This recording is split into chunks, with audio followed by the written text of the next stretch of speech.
Good afternoon and welcome. Thank you. It's great to see you all. Thank you for being with us on a Monday.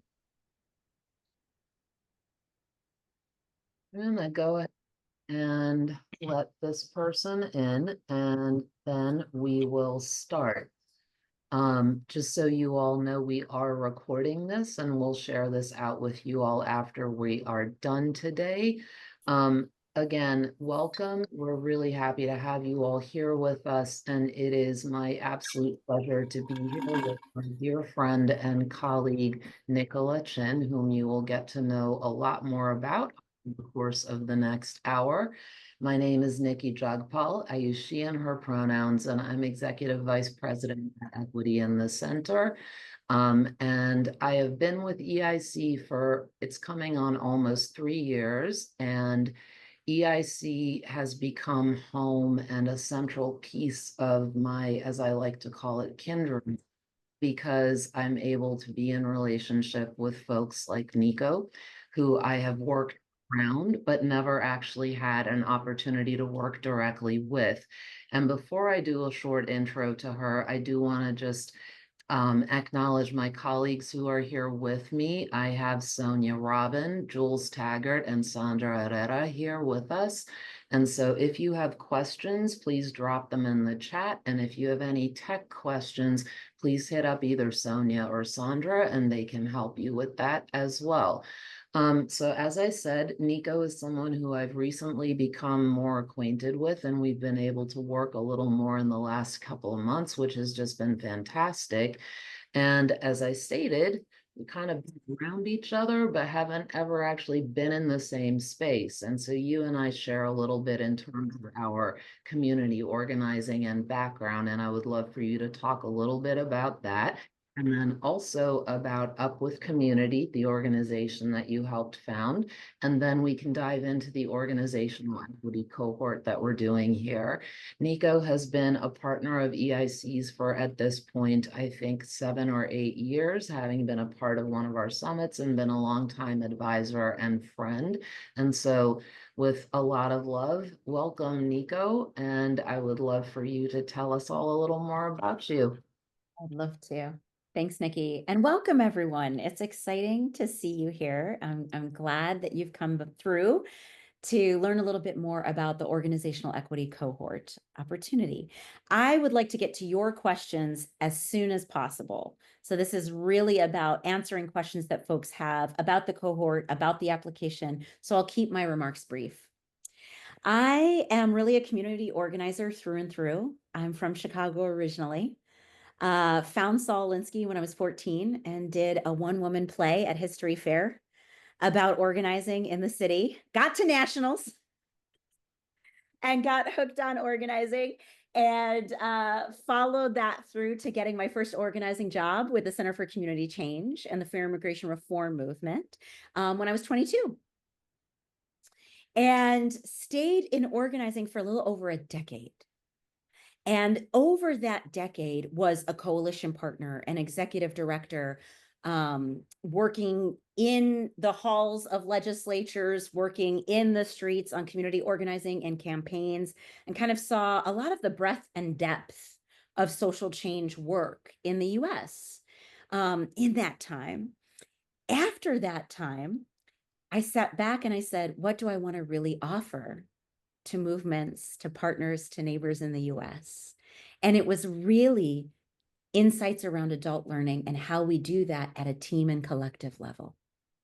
What I saw before I started Up With Community was that we had a lot of organizations that paid consultants to come and do really good trainings that were completely siloed from each other. And so you had a lot of undigested consultant reports, advice, and trainings that were not actually turning into habit formation, values-based decision-making, and real sea change within an organization.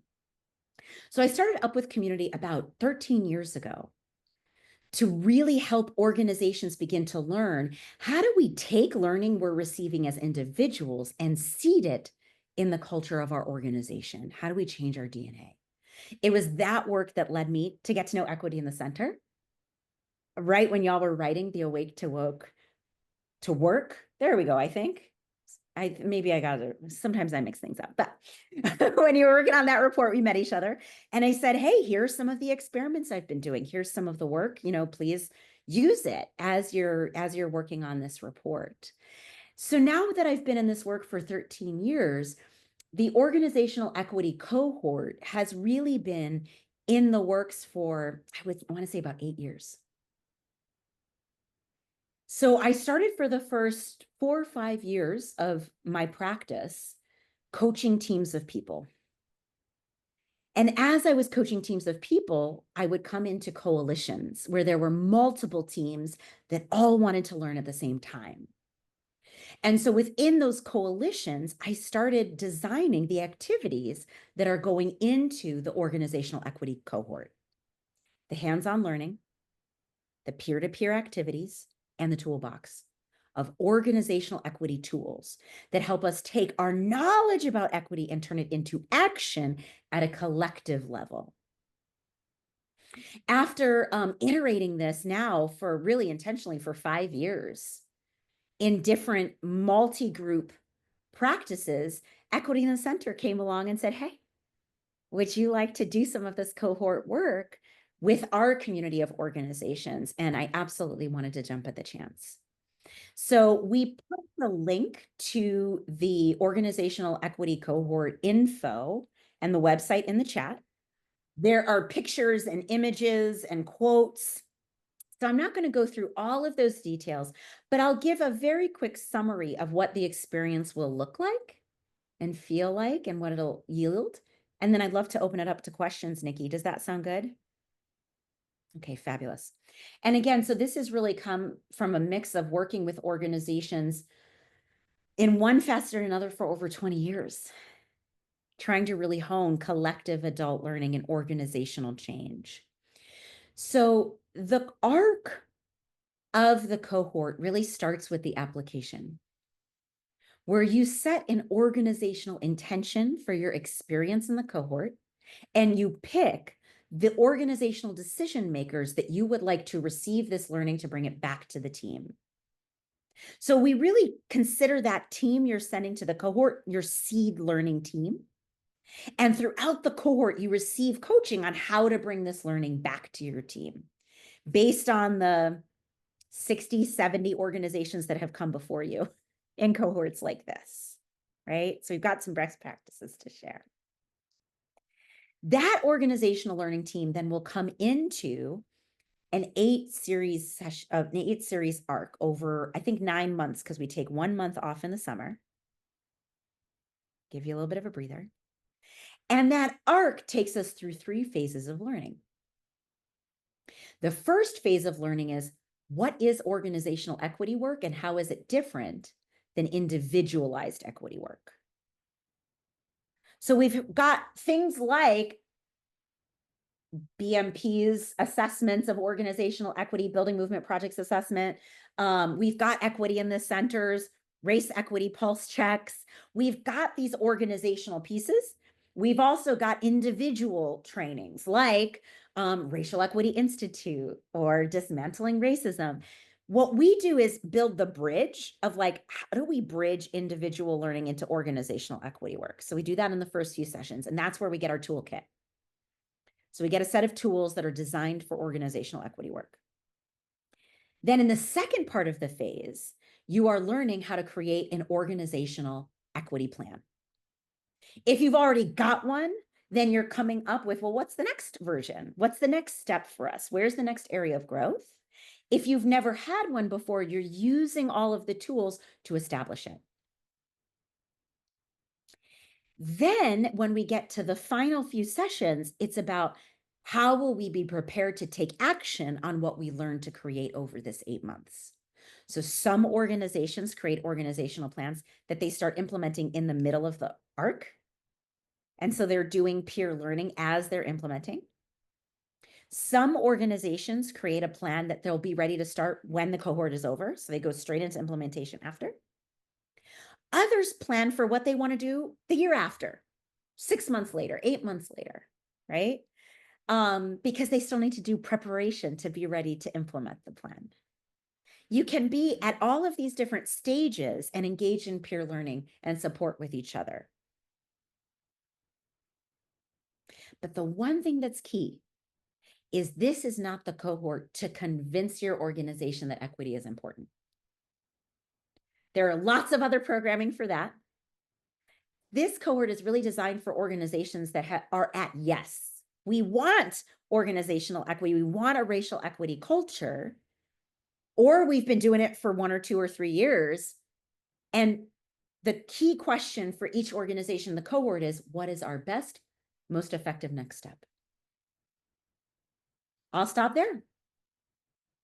Oh, thank you so much for that, Nico. Just so many things that we could pick up and have so many conversations about, and recognizing that this is a space that we want to open up for questions in just a minute. And I see something in the chat, and I'll come back to that in a minute. But I just wanted to pull out a couple of things that I think are just helpful to reiterate. One, the connection between setting the intention up front as part of the application process is in itself an extremely powerful and potentially transformative even approach to the way that we even go about who we bring into the space. So really resonate with that.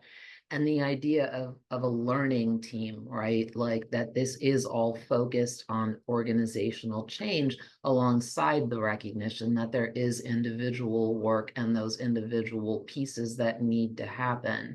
It seems to me that as you've thought this through, sort of sustaining the work in the longer term and being able to have it much more integrated and baked into the DNA of the organization, as opposed to it being something that siloed and off to the side, which is often the way that equity work both feels and is funded and is operationalized. And I think is one of the reasons that it continues to be a challenge for us to really, how do we take this from an individual, interpersonal, institutional, systemic, all at the same time, the 4 levels of power, the 4 levels of racism. And I think that this is a really interesting opportunity to really look at what that kind of approach might look like, because I think that what you get as you walk away, both in terms of tools and in terms of action in the immediate, are really helpful and distinguishing pieces of what you've laid out for us here. I see a question here about, if we can't make this happen for this run, will it be offered again next year? That is an excellent question, and planning out our calendar is something that we take extremely seriously, because folks who work with us are partner facilitators. Each of them are, like Nico, longtime partners and friends of Equity in the Center. And so part of what we try to do when we provide a space for this is to do it also equitably.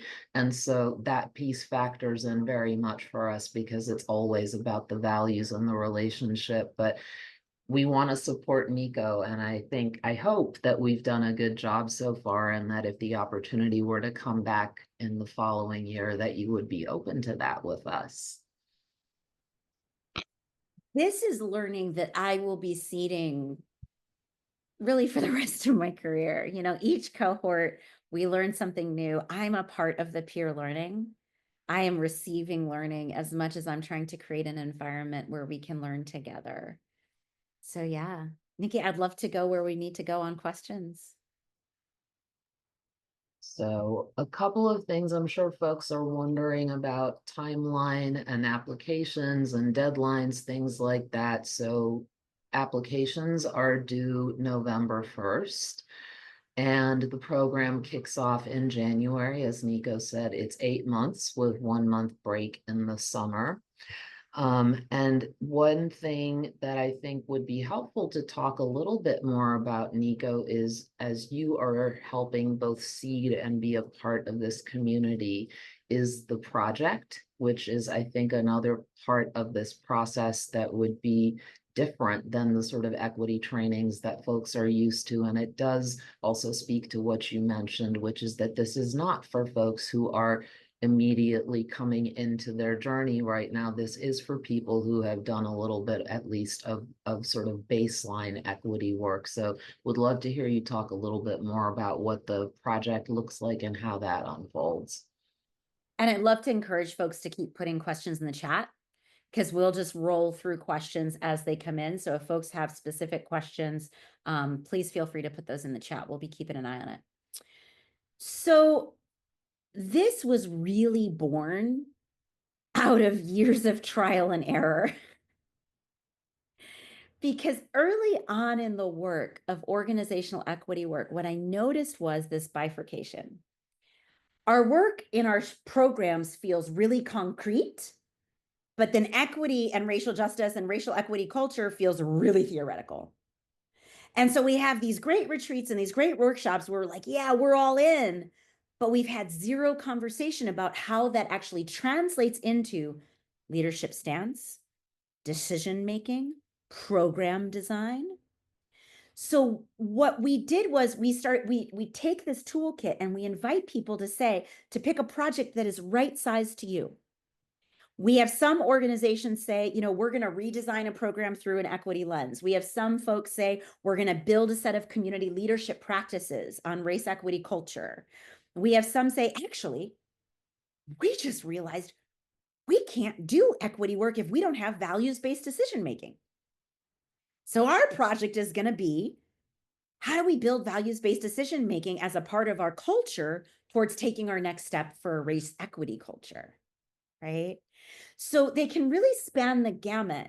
What's really funny is, it's funny, like existentially funny, is, most of the participants will say to me, Nico, when I filled out my application, I thought I was going to do a really fancy, big project.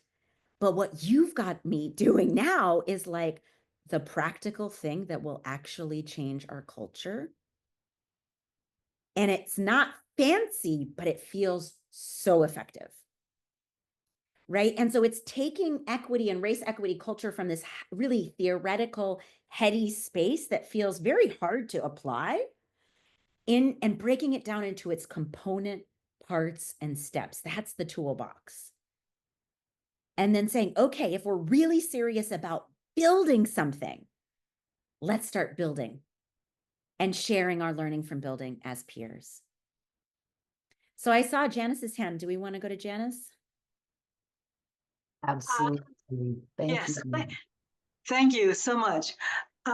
Nico, thanks for starting that off, because that was the first part of my question is, will you suggest the types of projects that an organization should embrace or take up?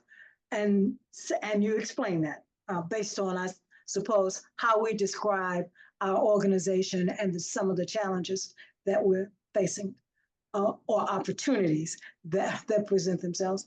But the second part of the question is, what's the recommended or the optimal size for this cohort, to be a member of the cohort? And is it everybody in the organization or just a representative, say myself? So size and participation. Beautiful. And I see a similar question from Joaquin in the chat. So hopefully this will help with both. So in terms of how we pick the projects, I really want you to understand that intentionality behind the application. I'm going to read every single application. And I keep a profile for coaching purposes for every organizational participant. You will also do an interview with me before the session where we get to know each other. Because what Equity in the Center has been saying for years is relationships are the heart of learning on equity. And we start the cohort the way we want to move throughout the cohort. So I will be a thought partner to you. I will get to know your organization, and there is coaching available over the arc of the sessions. So you are asked to do different learning projects in between the sessions. They are all optional. You go at the pace that you can go. But you get to have coaching time with me if you get stuck or if you need help.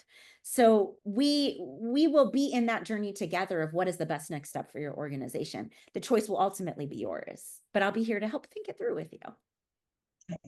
Now, And in optimal terms, size. Okay, sorry. oh, no, what was that? Optimal size of the Yep, organization. I got you. Yes.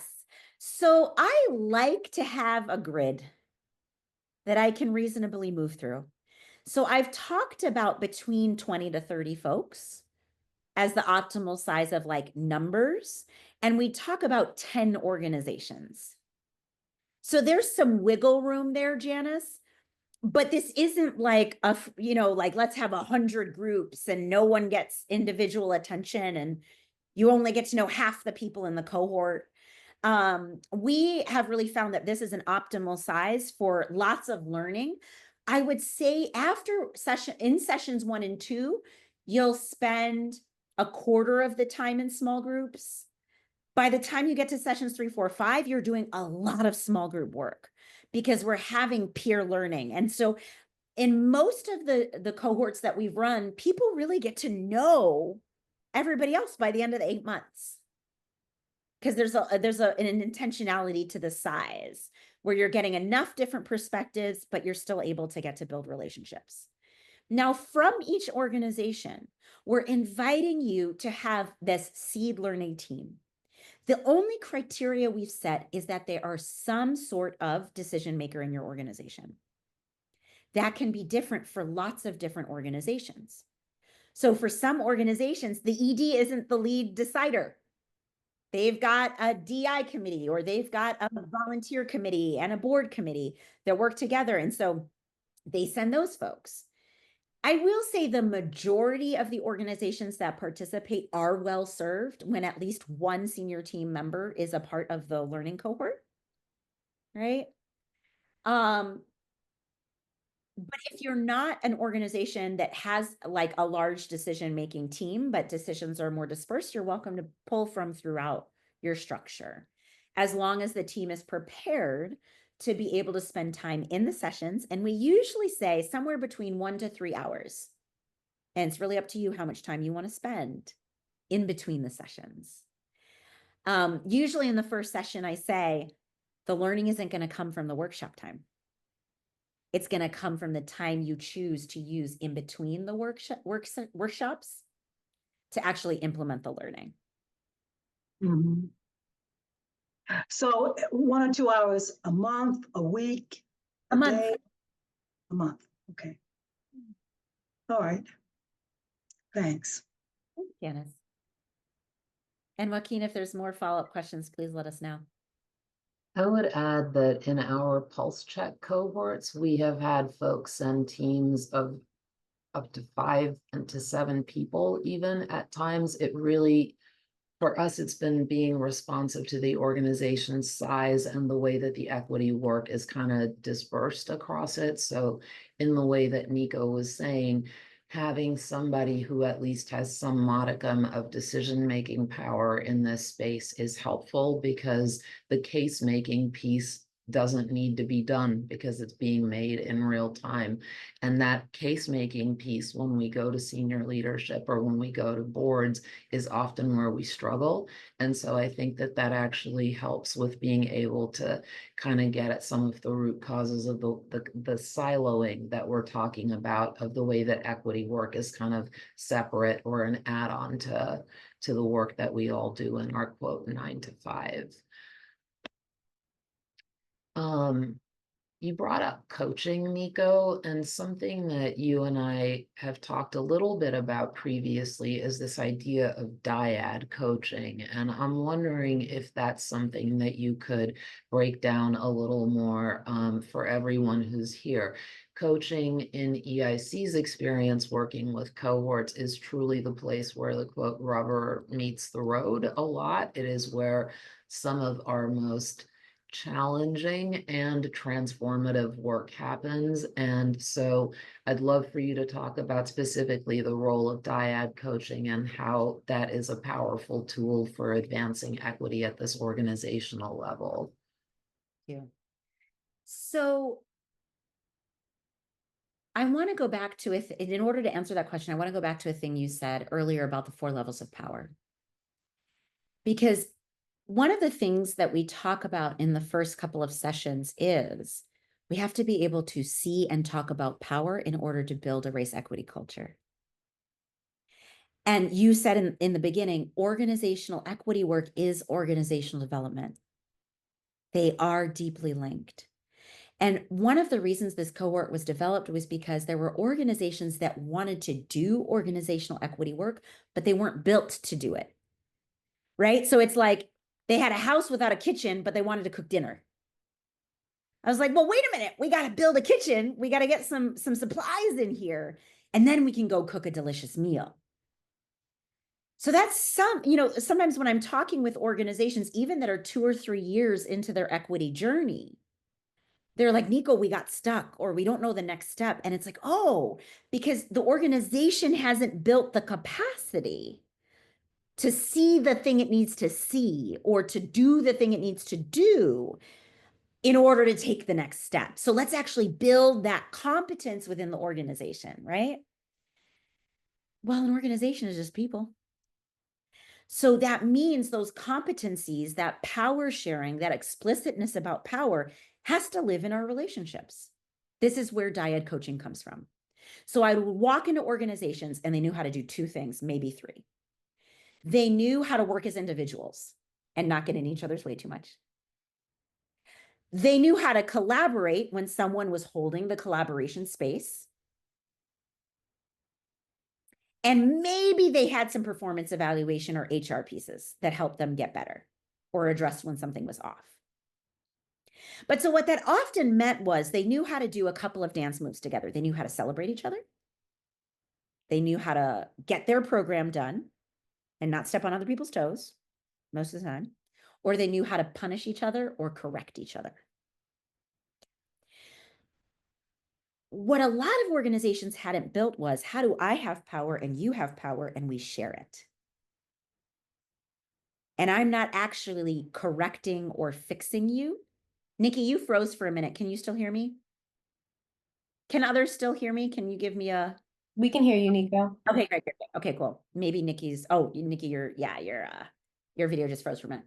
So what a lot of organizations I work with didn't know how to do is say, you have power, I have power. We're actually sharing it. We're negotiating our differences. We're addressing confusions of power. And so when I'm introducing dyads, what I say is, if there's a conflict that needs mediation, or if there's a performance issue, we would go to HR or a consultant or a supervisor to do that work. In a dyad, what we're saying is we actually have to nurture and care for the quality of our relationship. So dyads are for places where we never built collaboration in our partnership. We've been siloed and now we got to lead on equity together.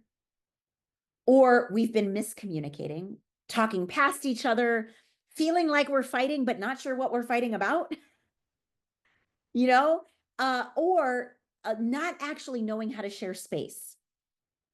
So there are 4 questions at the root of a dyad, and each person asks themselves these questions before we come in. So when people want to do a dyad, they meet with me one-on-one, and we ask 4 questions. What do I not understand about the other person that I would want to ask them? Because so often we start with, what am I going to say to that other person in my organization? We can't build for equity if we don't have curiosity and humility. So dyads are a practice of curiosity and humility. What do I need to ask the other person? The second question is, what do I want them to know that they may not know about what's been going on for me? What do I feel like hasn't landed? The third question is, and they can the last 2 can be in different orders. What do I want to offer this person? And what do I want to request from this person? So there's a pop for the conversation. There's a purpose. We have outcomes. Once people have kind of reflected on those 4 questions, then I hold space for them to learn how to have these types of conversations. And, are they courageous conversations? Are they critical conversations? There's lots of different names for them. But what I found is people will read the books about how to have a critical conversation, or how to have a crucial conversation, or a courageous conversation, but then they have a hard time putting it into practice. So I'm in the learning by doing with them. Thanks for sharing that. I really I really appreciate the curiosity and humility piece for being able to do race equity work, because there is some serious truth to that. I think one of the things that a lot of us who do equity work often still struggle with is getting past thinking that we are experts and that we have all the answers. And so just the transparency and honesty, right, about learning together. And another thing that just comes up for me as I'm listening to you is even just the way we talk about courageous or critical conversations, the frame is almost always beginning with something punitive. And that leads me to another question I have for you, which is, how do I take all of this and build in accountability in a way that doesn't reflect top-down punitive accountability? And what does equitable accountability look like at an organization? Pardon me. I love this. So in every cohort, we ask participants to create the purpose of their project, the outcomes of their project, and then we have them spend time on planning questions before they go to process. And we collectively discuss the planning questions as peers for a few sessions. And this comes up as a really frequent peer question. So some organizations, their journey is to actually say, we need to build a culture of responsibility here. That's not just punitive. And that becomes their project.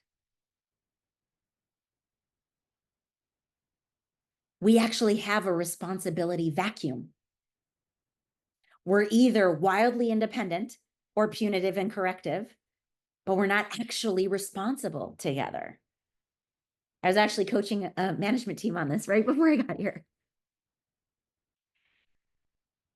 Another path that folks will take is, in our project, let's have one of our steps building our toolkit for conflict resolution or disagreement or negotiating our differences. And it's the same tools that we give in session 1 and 2.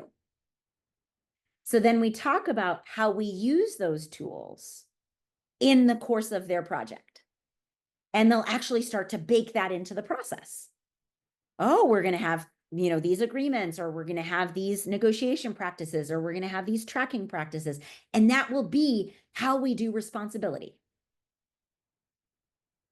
But one of the core ways we get at accountability is one of the tools in the toolbox is referencing Equity Matters Color Brave Space.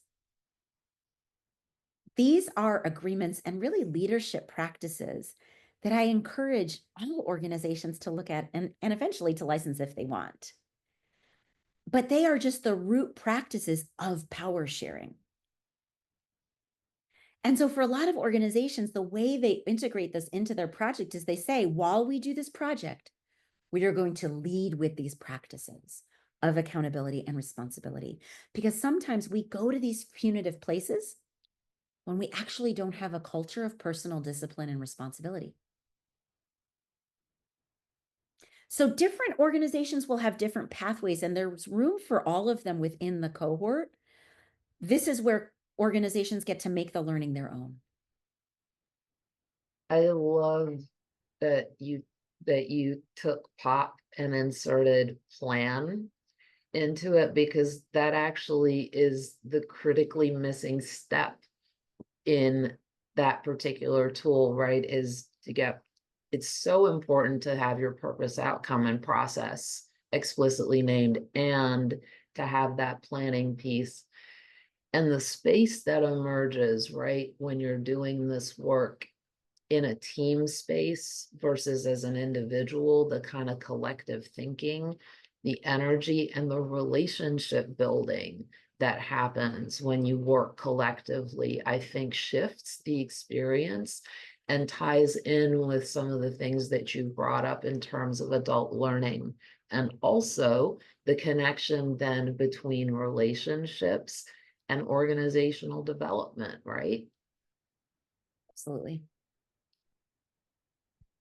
Wow, we've already covered. Oh, I have a question. I'm sorry before. Oh, yeah, absolutely. Thank you. I couldn't get my my hand gesture. So sorry. Fine. This Okay. is fine. In my understanding of racial equity, and especially in organizations, I understand it as grappling with, power, privilege, and white supremacy. And from this cohort, how do we do that in an organization of size if we are actually going to address racial equity, as I said, along those 4 categories?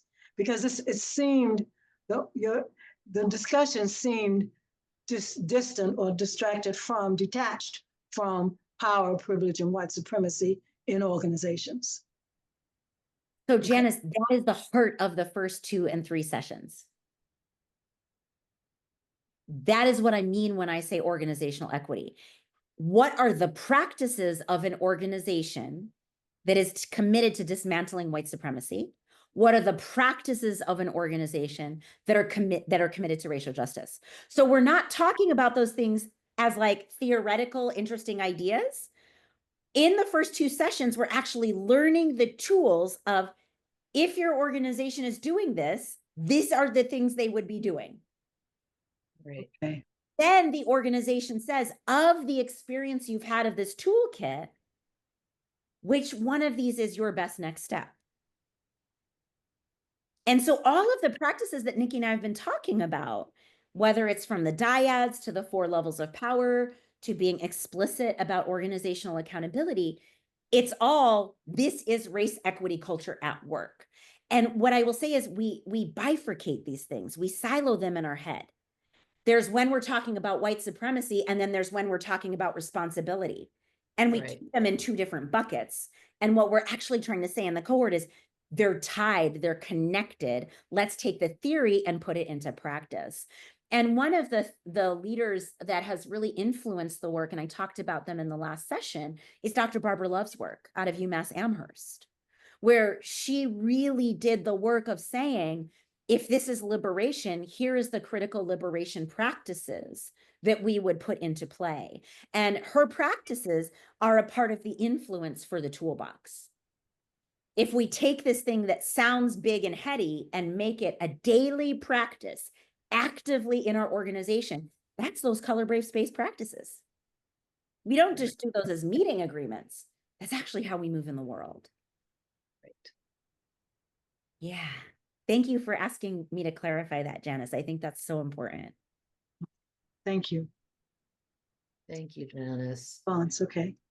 And Nico, you're 100% right, because and it's been said much better than I will say it, but what we have to use are the tools that have been used to create the situation that we are in right now, right? And so I think actually that's where the community organizing lens, for me, maybe even for you, has been helpful, because there is a level of naming power and analyzing power in the organizing space that I think, when transferred to the organization level, can be brought about if we have the kind of intentionality into building those tools, like building what does equitable accountability and responsibility actually look like, because it's not going to be what we've read about unless we were reading Dr. Love's work, but it isn't what most of us have read about. So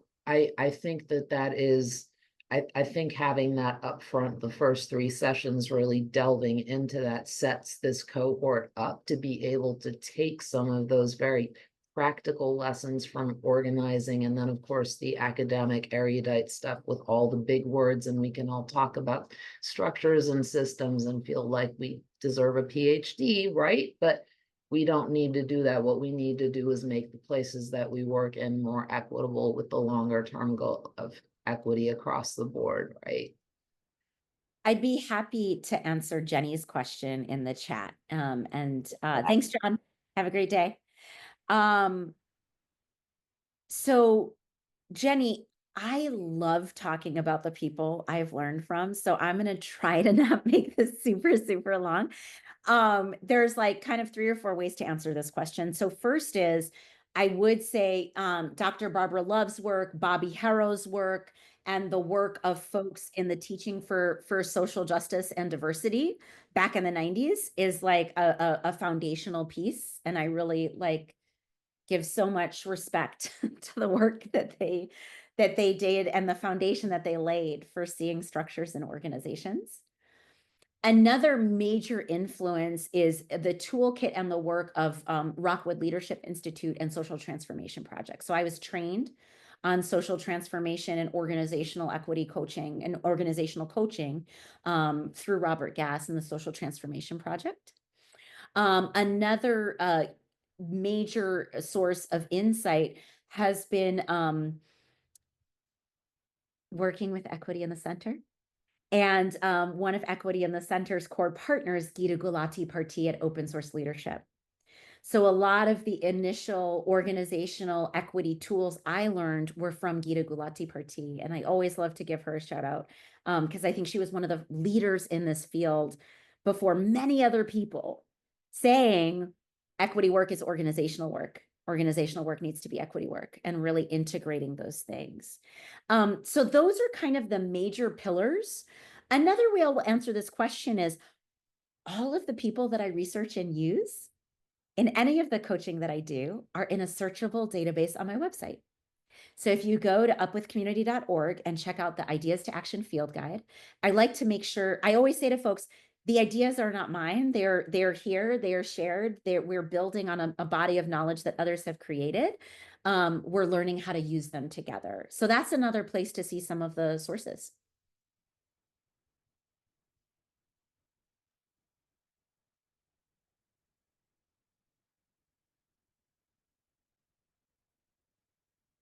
Thanks, Jenny.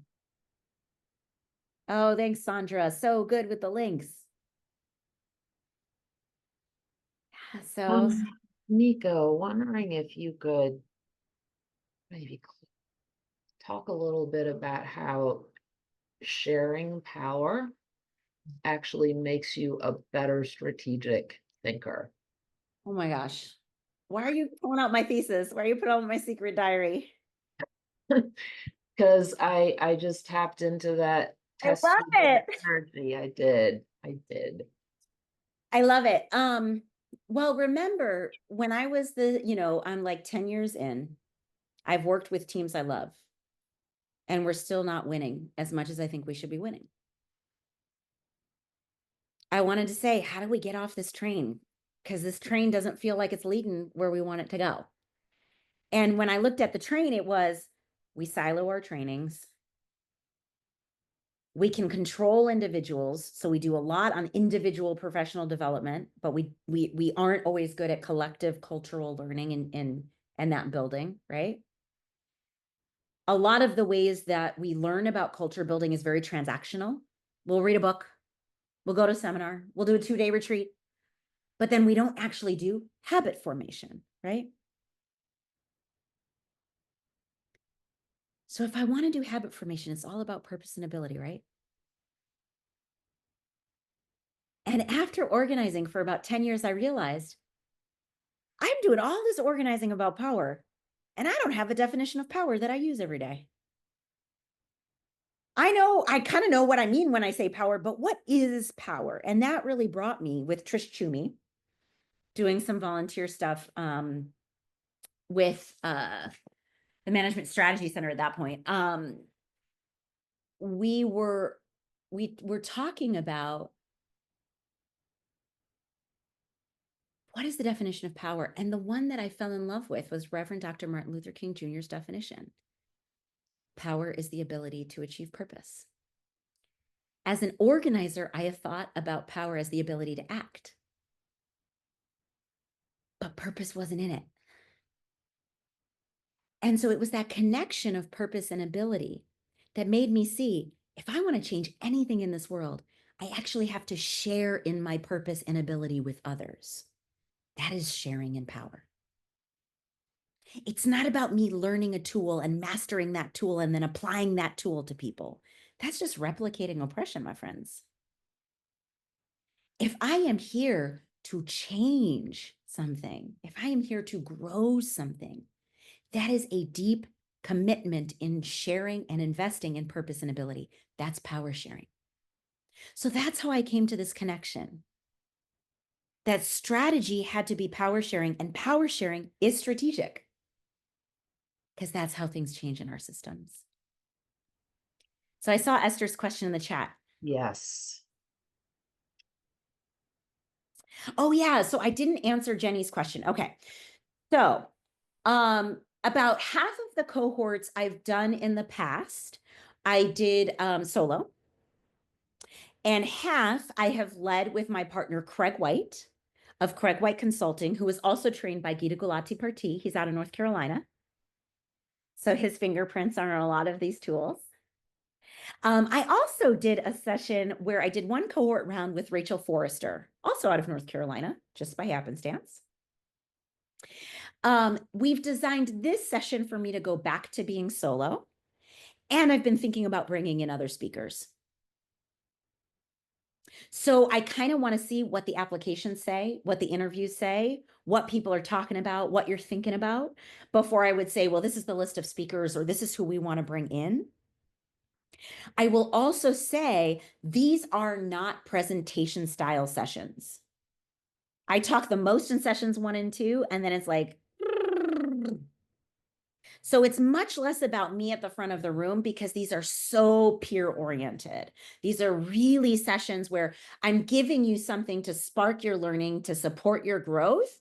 And then you're really spending time with peers integrating that learning so that it doesn't just go in one ear and out the other. I see the second follow-up question, Esther. Thank you for all these questions. If my organization is not ready for change, what conversations can I have to encourage readiness? With 12 minutes left, I would say you are always welcome to give me a call or drop a line. And I'm always here to give somebody a 30-minute Zoom tea and just have a chat, because I think that's how we build movement and support each other. The short answer I would say is I do bring it back to pop. What is our purpose in our mission, and why is equity a part of it? And I will say to folks, if you don't think equity is a part of your mission and you work in the United States, we got to go back to some professional development. Because power is at the center of systems change. And in the US, race equity is at the center of systems. And so I encourage conversations that bring that forth. Sometimes I'll encourage organizations to actually do 3 months of history study. Look at historical patterns that have shaped your mission and your sector, and look for the racial impacts within them. And bring that forth. So I think readiness for me is first and foremost about purpose. The second question I invite organizations to consider is, what outcomes are we not achieving that equity could help us achieve? So if I'm meeting with program folks that are doing trainings, how could this help us increase the number of people in our trainings?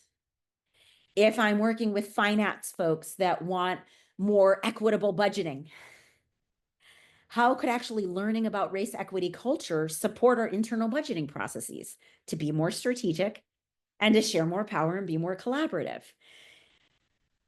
So making the outcomes of racial equity culture tangible to the outcomes of the organization. The third question I invite organizations to consider is like, do we want to be more free?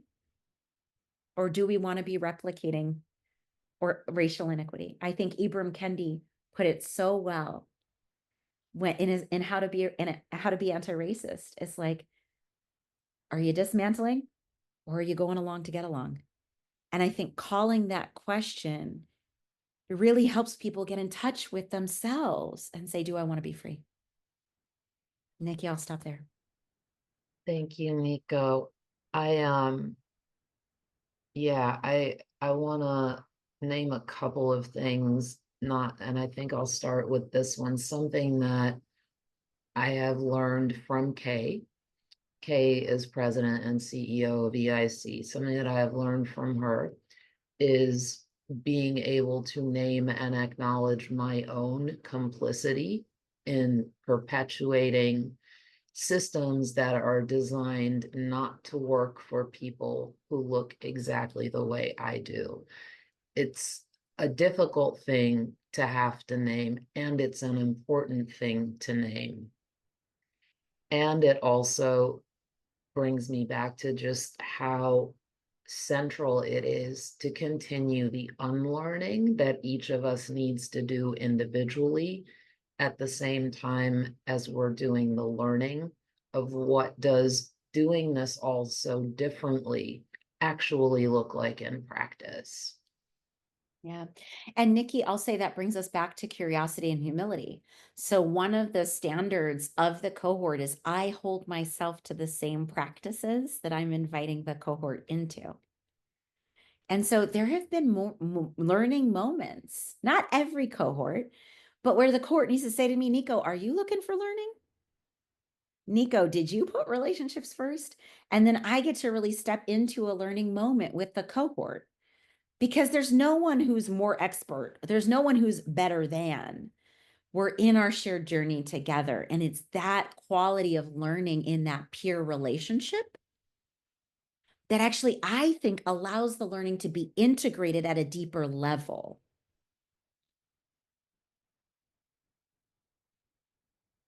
Definitely tracks, Nico. Thank you. I know we have a few minutes left, and we've had great questions from y'all. I want to remind you that we are available by email also. I know often as we've had some time to process conversations, things will come up later, but wanted to just give you a little space, Nico, to share any closing thoughts before we wrap, and then I'll just close this out. Oh my goodness, I've talked so much, Niki. I think, the last thing I will just say is it just feels like a blessing and a gift to be able to do this work. It is my heart's work. It's what I'm so passionate about. I love adult learning. I love organizational learning and communal coaching. So I'm grateful to have the opportunity to share it with you here. And I would love to see an application from your organization if this is resonating. Yeah. Thank you so much, Nico. It clearly is hard work that came out to me so strongly the first time I met you, and it's a pleasure and a privilege to be able to give the space to this important work. It's both complementary to everything that EIC does, and it's a significant, from our perspective, value add to the offerings that we have for folks who are in this work. With that, thank you for being with us on a Monday. I also want to just acknowledge that today is the anniversary of October 7th, and that is heavy and meaningful for lots of us. And so appreciate you making the time to be with us and talk about this today. And to breathe and to pause in your days and to be gentle with yourself and with each other, and that we hope to see you very soon. Thank you so much. Thank you. Thanks, everybody. And thank you, Niki. It was great to be with you again. Thanks, Niki and Nico. Really appreciated it. Thank you, Janice. Thank you.